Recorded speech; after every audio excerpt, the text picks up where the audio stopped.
Je pense, des bienheureux Louis et Zélie qui sont particulièrement honorés dans cette basilique ici. Voilà, je laisse la parole à Monseigneur Habert et je vous souhaite une bonne conférence.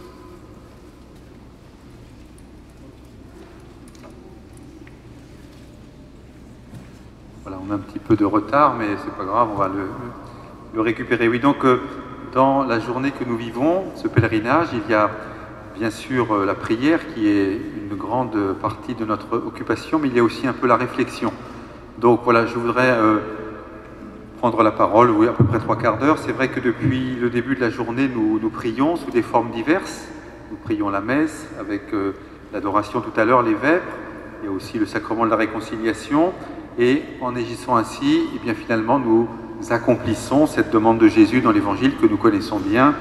Priez le maître de la moisson d'envoyer des ouvriers à la moisson. Et si Jésus est aussi clair dans l'intitulé même de cette demande, c'est que sans doute cette prière sera toujours d'actualité. Finalement, l'Église aura toujours à se tenir en prière pour que les ouvriers soient plus nombreux. Et c'est à la fois, me semble-t-il, la façon de nous maintenir dans une certaine humilité. Ce n'est pas nous qui maîtrisons cette question des vocations, mais nous l'attendons du Seigneur par la prière. Et c'est aussi un peu comme un révélateur de notre désir. Est-ce que nous désirons vraiment des vocations? Et le fait de venir passer une journée en pèlerinage, eh bien, évidemment, l'atteste. Alors ces vocations, nous le savons, elles sont peu nombreuses aujourd'hui. Ceci dit, nous pouvons nous réjouir dans notre diocèse. Il y a 2 jeunes qui rentrent au séminaire, Gaël et Pierrick. Ils étaient là tout à l'heure, je ne sais pas s'ils sont... Alors, on ne va pas personnaliser à outrance, mais si on les voyait, ce serait bien, mais ils ne sont peut-être pas là. Bref, ils sont allés, je ne sais pas où. Et il faut reconnaître aussi que la question des vocations est compliquée, mais qu'aussi la mission est plus complexe aujourd'hui peut-être qu'hier. Vous savez qu'il y a eu un récent synode sur la nouvelle évangélisation et eh bien, les pères synodaux se posaient un certain nombre de questions sur, non pas une nouvelle méthode qu'on aurait trouvée infaillible pour évangéliser, mais plutôt sur ce monde nouveau qui depuis déjà des décennies est en train d'advenir, qu'il faut aimer, mais aussi qu'il faut évangéliser. Et donc il y a là, certainement une réflexion importante que l'Église mènera dans les années qui viennent. Alors chaque année nous vivons ce pèlerinage et chaque année nous allons dans un lieu particulier, un lieu porteur qui nous aide à la prière. Alors cette année, il y a pour nous comme une originalité car c'est un couple et une famille qui nous accueillent. Donc on pourrait se dire, ce couple et cette famille n'ont pas vécu justement une vocation spécifique, ils n'ont pas été consacrés, ils n'ont pas été prêtres ou religieux ou religieuses, même si Louis et Zélie aspiraient à cette vie consacrée. Ils vont donc vivre leur progression vers la sainteté dans le sacrement du mariage. Et je voudrais un peu commencer, si vous voulez, par réfléchir un instant sur cette question avec vous cet après-midi, parce que parfois c'est un débat qui surgit, notamment le 4e dimanche du temps de Pâques. Vous savez, c'est la journée mondiale de prière pour les vocations, le dimanche du bon pasteur, et parfois on a 2 positions apparemment opposées qui s'affrontent. Certains diraient il faut avoir une conception large de ce qu'est une vocation, et donc profitons de cette journée pour prier, pour ceux qui vont se marier, pour les chrétiens engagés au nom de leur baptême ou de leur confirmation. Et puis d'autres auraient une vision plus étroite en disant non, quand on prie pour les vocations, eh bien il faut simplement s'arrêter aux vocations spécifiques, donc de prêtres religieux, religieuses. C'est un genre de débat que peut-être vous avez dans vos paroisses, et c'est un peu difficile de trancher parce que chacun finalement a sa part de vérité. On peut dire que ces 2 positions sont tenables. La première, prier pour les vocations, est-ce que ce serait prier pour ceux qui vont se marier? Eh bien, en réfléchissant à ce que je voulais vous dire aujourd'hui, je pense que 3 arguments pourraient aller dans ce sens. Tout d'abord, vous vous souvenez, dans ces derniers mois que nous avons vécus, il y a eu tous ces débats autour de ce qu'on a appelé le mariage pour tous. Et on a compris peut-être d'une façon plus grande que se marier, hommes et femmes, avoir des enfants, fonder une famille et dans la fidélité pour toute la vie, eh bien voilà sans doute un projet qui va devenir de plus en plus original. Il y a moins de 100 ans en France, le mariage civil ou le mariage religieux avait beaucoup de similitudes, bien sûr en dehors de la foi, et il y avait d'ailleurs un aspect très positif, c'est-à-dire de se dire que des gens qui veulent se marier au sens où nous comprenons le mot mariage, eh bien pouvaient parce que, j'y reviens tout à l'heure, dans la Bible, cela est vraiment très clairement inscrit, eh bien, se rapprocher du Seigneur à travers ce mariage, même s'il n'était pas célébré sacramentellement. Et on voit que la définition du mot mariage ayant été bouleversée par cette loi, eh bien, on va se dire que finalement, le mariage tel que nous l'entendons est tellement spécifique qu'il en devient par lui-même une vocation tout à fait particulière. Un deuxième argument qui pourrait dire que la vocation finalement commune de tous les chrétiens, c'est la vocation à la sainteté. Le Concile Vatican II l'a rappelé avec force, il y a un appel universel à la sainteté, et donc ceux qui se marient, eh bien, à travers le sacrement qu'ils reçoivent, finalement cheminent vers cette sainteté, et donc le mariage est à part entière ce que l'on pourrait appeler une vocation. Et nous sommes heureux de savoir que peut-être prochainement, dans quelques semaines, dans quelques mois, dans quelques années, nous n'en savons rien, mais Louis-Zélie Martin pourrait être canonisé, et ce serait une bonne nouvelle formidable pour tous les couples, car ils auraient sous les yeux un modèle d'un homme et d'une femme qui se sont mariés et qui sont reconnus comme saints. Alors bien sûr, depuis 2000 ans, beaucoup de chrétiens se sont sanctifiés dans la réalité du mariage, mais là, il y aurait comme une reconnaissance officielle de l'Église par cette canonisation commune de Louis et de Zélie Martin, indiquant combien le mariage est un chemin de sainteté. Et puis peut-être un troisième argument qui nous rappelle que finalement, le fond de toute vie chrétienne, eh bien, c'est de donner sa vie. Quand Jésus parle de lui-même, eh bien, il emploie souvent le verbe donner. Il n'y a pas de plus grand amour que de donner sa vie pour ses amis. Dans un petit fascicule sur les vocations que vous recevrez peut-être, le monastère invisible, on cite l'apôtre Saint Jean qui dit « Jésus a donné sa vie pour nous, alors nous devons nous-mêmes donner notre vie pour nos frères. » Et cette vocation au don, eh bien, nous la recevons tous aussi le jour de notre baptême. C'est lorsque le célébrant indique « Désormais, tu es prêtre, prophète et roi ». Le fait d'être reconnu comme prêtre le jour de son baptême indique que, quel que soit le chemin que nous prendrons, nous devons offrir notre vie, nous devons la donner, même si cela ne se fait pas dans une consécration spécifique. Voilà donc quelques arguments qui pourraient nous faire comprendre que, finalement, prier pour les vocations, c'est aussi prier pour ceux qui vont recevoir le sacrement du mariage. Mais vous avez d'autres personnes qui vont dire non, cette vision n'est pas exacte, il faut s'en tenir à une définition bien plus stricte, et la vocation en tant que telle, eh bien, c'est une vocation consacrée dans la prêtrise, dans la vie religieuse, dans le laïcat consacré. Il y a évidemment plusieurs formes qui nous sont proposées dans la vie de l'Église. Et ici, cette réflexion, elle part de la première page de la Bible, finalement dans les 2 premiers chapitres de la Genèse. On voit le récit de la création comme une progression de l'œuvre créatrice de Dieu qui aboutit à la création de l'homme et de la femme. Et, entre guillemets, qu'est-ce que Dieu prévoit pour l'homme et la femme? Eh bien, c'est justement le mariage. Alors, le mot n'est pas employé, mais nous connaissons bien ce verset de la Bible.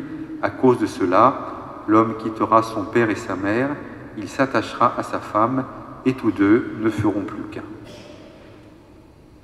Je cite ce verset de la Genèse en remarquant que nous sommes ici au chapitre 2 du livre de la Genèse, et donc il n'y a pas encore eu, chapitre 3e, l'épisode de la chute et de ce qu'on appellera plus tard le péché originel. Et donc ce plan de la création initiale que Dieu nous donne dans ce récit, eh bien, va être abîmé, va être détruit, va être bouleversé par cette réalité du péché. Et c'est donc, suite au plan de la création, eh bien, le plan de la rédemption qui va se mettre progressivement en place.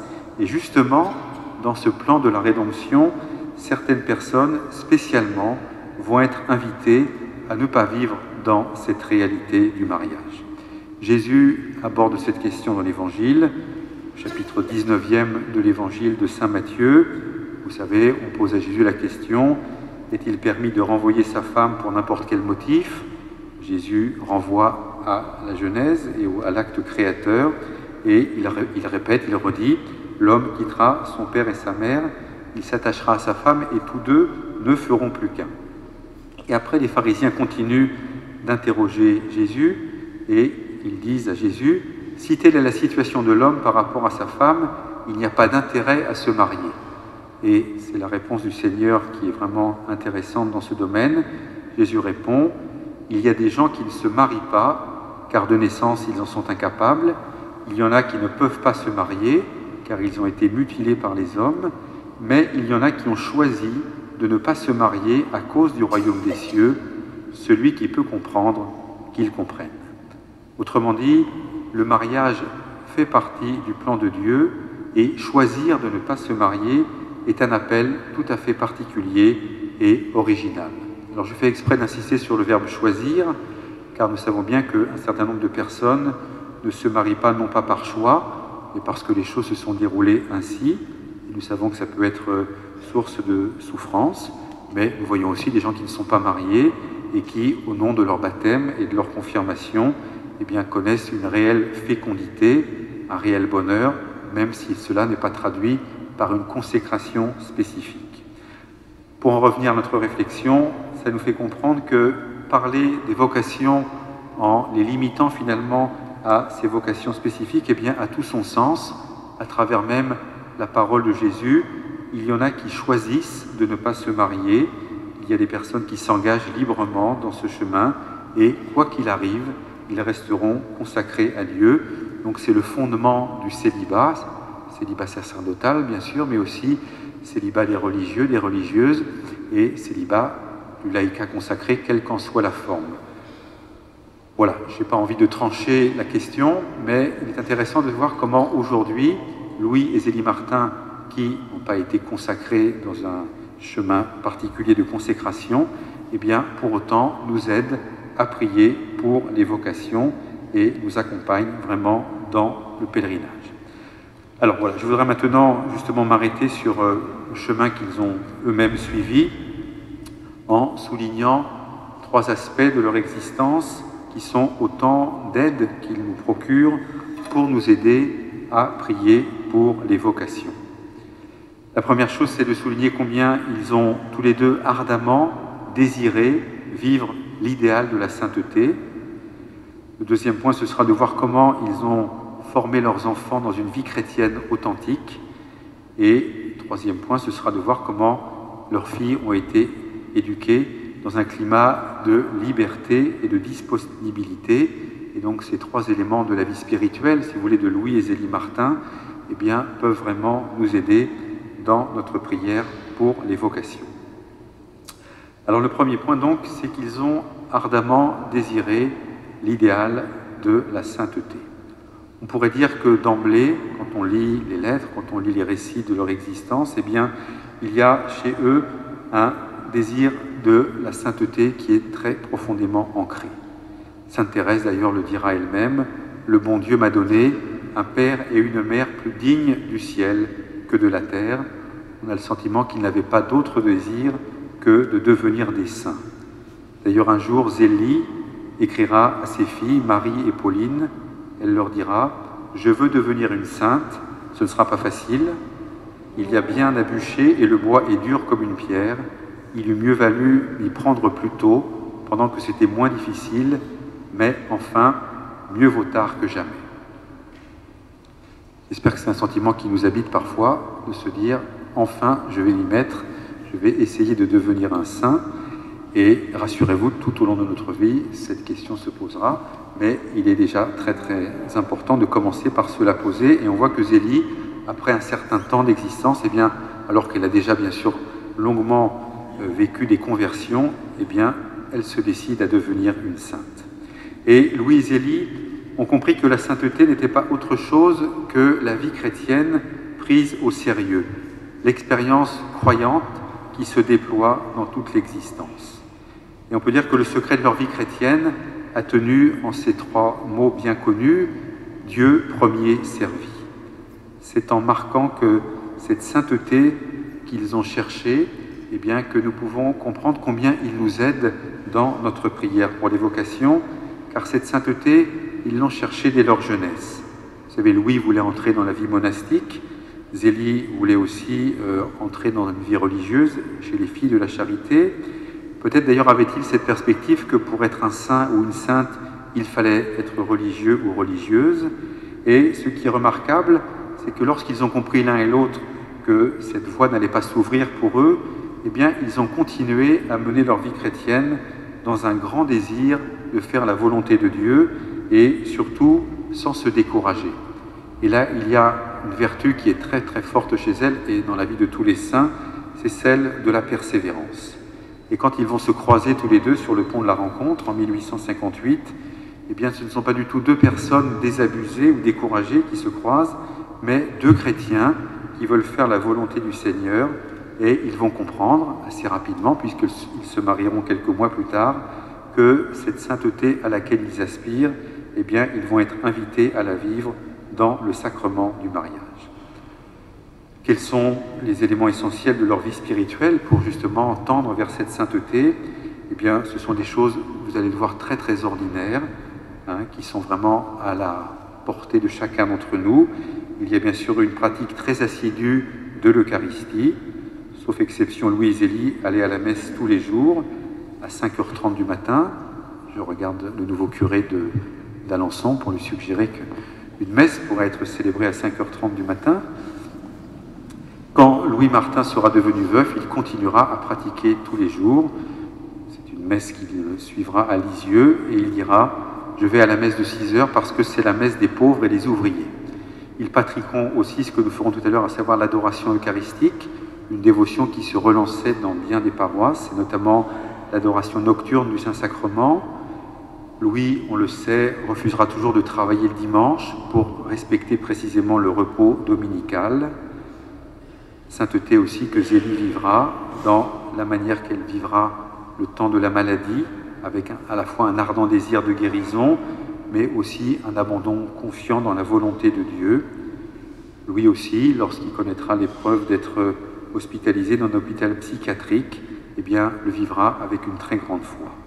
Voilà, vous imaginez bien qu'on pourrait développer d'une façon bien plus longue tous ces éléments, mais de voir que ce que vivent Louis et Zélie, c'est une marche vers la sainteté, qu'ils comprennent pouvoir vivre dans le sacrement du mariage, et ils ont à leur disposition finalement tout ce que nous avons nous aussi, à savoir la prière, la dévotion eucharistique et un certain nombre de chemins de persévérance, de fidélité auxquels ils vont vraiment être très attachés tout au long de leur vie.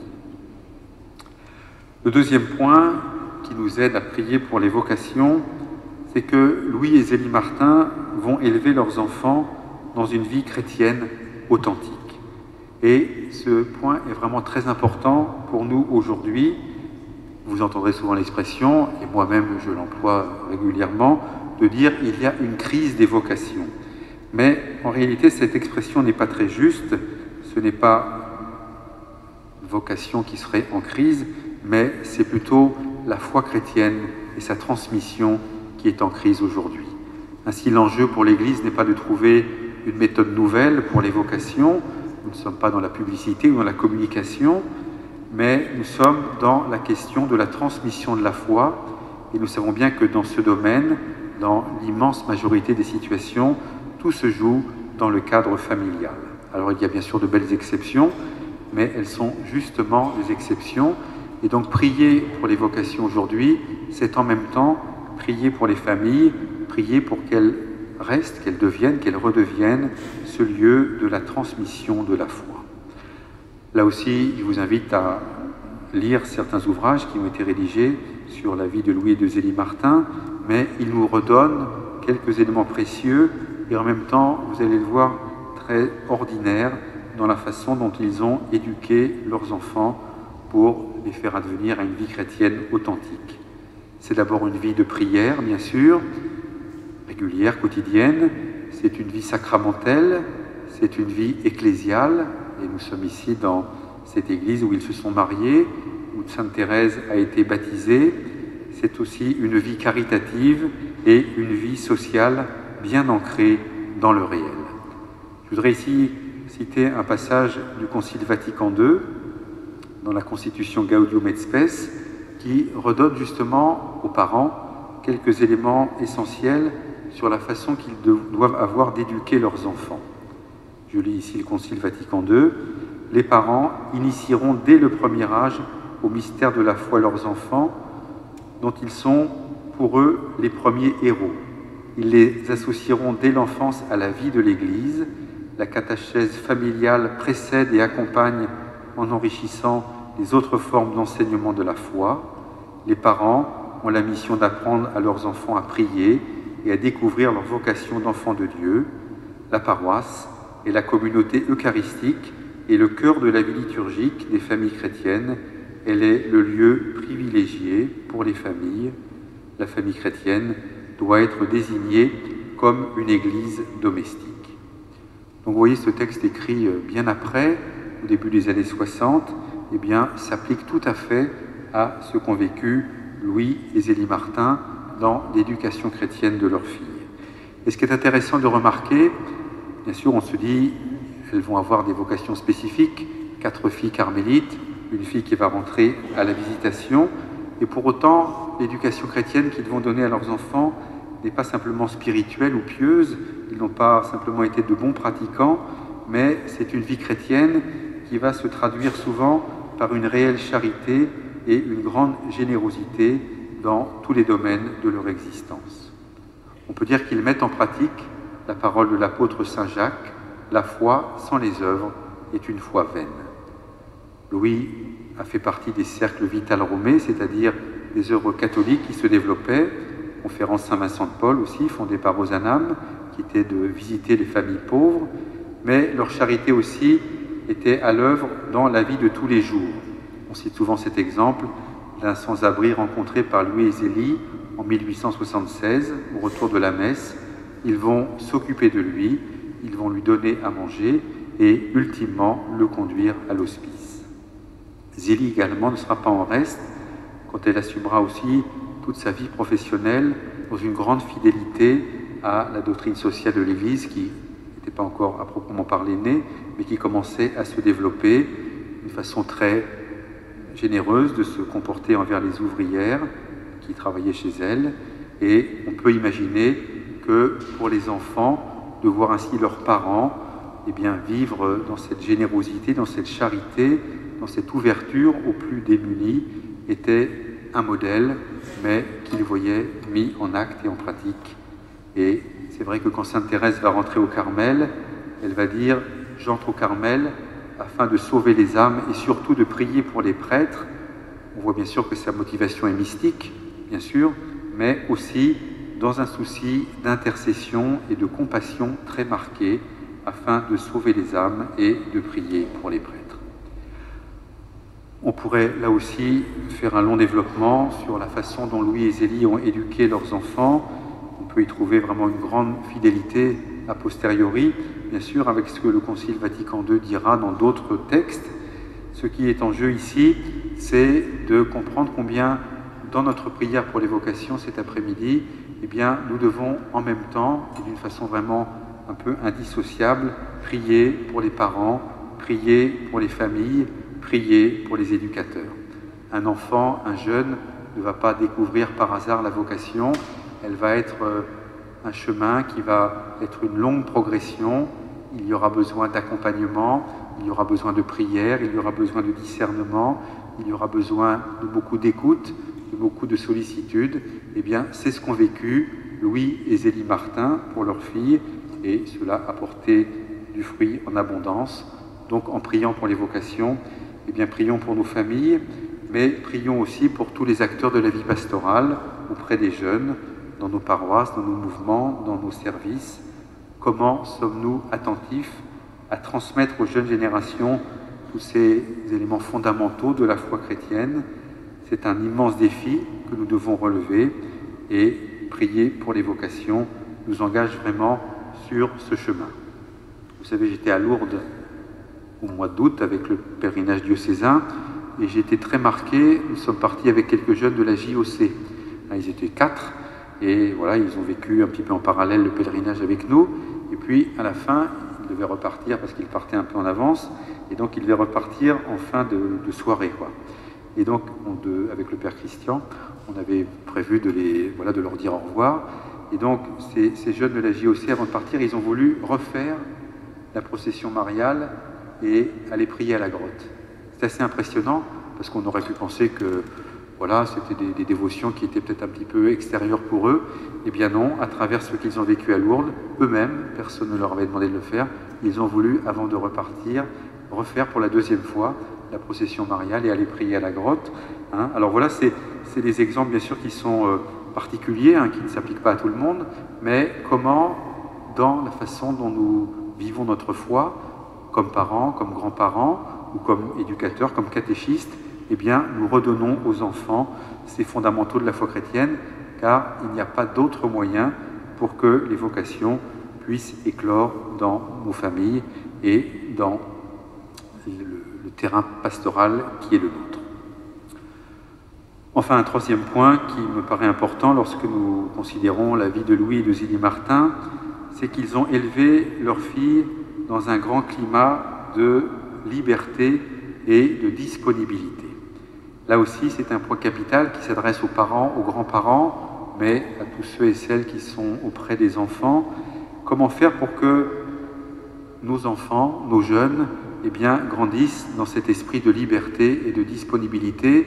C'est un défi aujourd'hui où une pression sociale, une pression des fois familiale, eh bien, voilà, nous fait viser vers ce qu'il y a de plus haut, d'apparemment de plus prestigieux ou de plus beau, et à partir de là, si la seule requête et si le seul désir que l'on met dans le cœur d'un enfant, c'est d'être le premier, c'est d'être le meilleur, c'est d'être le plus performant, eh bien, on sent qu'il y a là quelque chose qui ne va pas être en adéquation avec une liberté et une disponibilité qui s'ouvrent à l'appel de Dieu.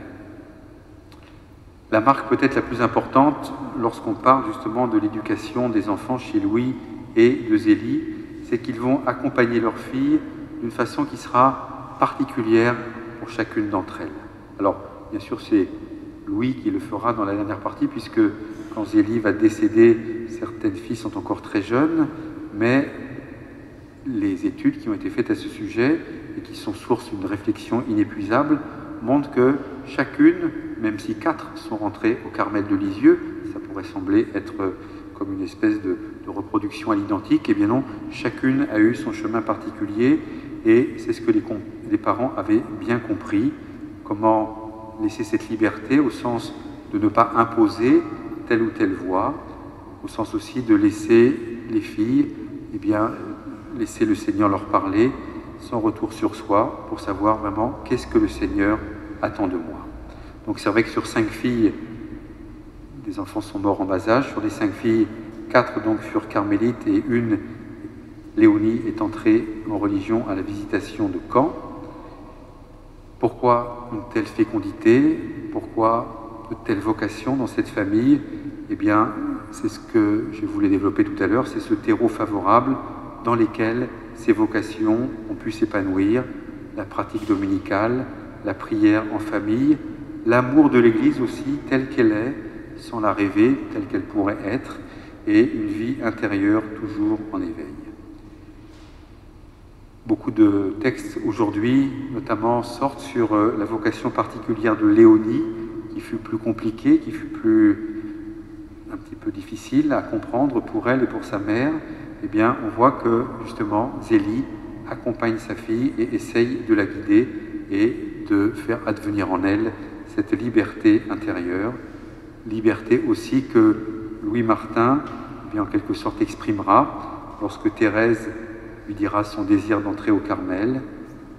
Louis dira, c'est un grand honneur que le Seigneur lui demande ainsi une de ses enfants, même s'il reconnaîtra que c'est pour lui aussi une grande souffrance, mais il n'y aura pas de repli sur lui-même, sur sa souffrance, peut-être sur la solitude qu'il pressent, mais une joie profonde et un profond respect de la liberté de sa fille. On connaît ce passage lorsque Thérèse annonce à son père qu'elle va rentrer au Carmel. Il déclare « Ma petite reine est entrée au Carmel. Dieu seul peut exiger un tel sacrifice, mais il m'aide si puissamment qu'au milieu de mes larmes, mon cœur surabonde de joie. » Vous voyez, un père qui ne veut pas garder pour lui sa dernière enfant, mais qui fait cette offrande dans la joie et certainement dans une grande discrétion pour, encore une fois, préserver la liberté de sa fille. Alors voilà certainement dans ce troisième point une intention de prière que nous pouvons aussi porter fortement, que nos familles soient des lieux où puisse grandir cet esprit de liberté et de disponibilité, encore une fois, dans une société qui n'est pas forcément très porteuse dans tous ces domaines. Voilà, très très rapidement, ce que je voulais vous partager, pour comprendre que notre prière pour les vocations cet après-midi, eh bien, elle est portée par Louis et par Zélie, que le chemin qu'ils ont suivi déjà pour eux-mêmes, en cherchant à se sanctifier à travers le sacrement du mariage, et puis la façon dont ils ont éduqué leurs filles, dont ils les ont initiées à la foi chrétienne, eh bien, est certainement pour nous un grand encouragement sur ce chemin de prière. Bien évidemment, nous sommes réunis toute la journée pour prier, mais c'est chacun d'entre nous, dans le secret de son cœur, dans le secret de sa chambre, qui fait vivre quotidiennement cette prière. Cela nous rappelle les paroles de Jésus. Il ne suffit pas de me dire « Seigneur, Seigneur » pour faire la volonté de mon Père qui est aux cieux, mais il faut mettre en pratique cette prière. Alors, ce que je voudrais vous donner un petit peu comme encouragement, c'est que chacun d'entre vous, encore une fois personnellement, ou dans des petits groupes, ou encore dans le cadre d'une paroisse, eh bien, nous intensifions cette prière pour les vocations. Il y a un nouveau prêtre qui a été nommé pour le service des vocations, le Père Alexis. Donc lui, il est là, il est au fond. Donc il aura aussi des initiatives. Ce pèlerinage est une initiative très ancienne, qui est en lien avec la basilique de l'Immaculée Conception, mais que vraiment, et ce matin dans l'homélie j'y ai insisté, eh bien que la prière de la Vierge Marie dans l'évangile de Cana, eh bien voilà, décuple notre désir et décuple notre prière.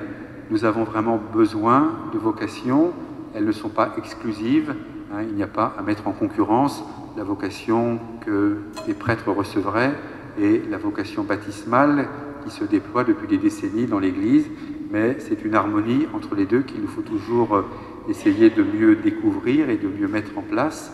Mais dans les années qui viennent, eh bien, voilà, nous avons vraiment besoin que des jeunes se lèvent, deviennent prêtres, religieux, religieuses, missionnaires, consacrés. Je n'ai pas du tout parlé de la vie contemplative. Or, la vie de Louis et de Zélie Martin, avec leurs 5 filles, bien sûr, sont un puissant appel pour que nous prions également pour... nous avons des communautés dans notre diocèse, le Carmel, les Bénédictines, les Sœurs de la Nouvelle Alliance, les Clarisses, la Trappe de Soligny. Et bien que nous ne rétrécissions pas notre prière simplement pour les vocations diocésaines, mais que ce soit dans cette compréhension du mystère de l'Église que nous demandions au Seigneur d'envoyer des ouvriers pour sa moisson qui est abondante. Louis et Zélie nous aident à prier aujourd'hui en vérité. Nous allons le faire maintenant dans cette prière qui est l'adoration du Saint-Sacrement. Nous aurons aussi la prière des vêpres, et bien que ce temps vécu ensemble dans cette basilique où Louis et Zélie se sont mariés, où Thérèse a été baptisée, et bien que nous demandions que cette prière porte beaucoup de fruits dans cette intercession pour tous ces ouvriers que nous espérons et pour lesquels déjà nous rendons grâce.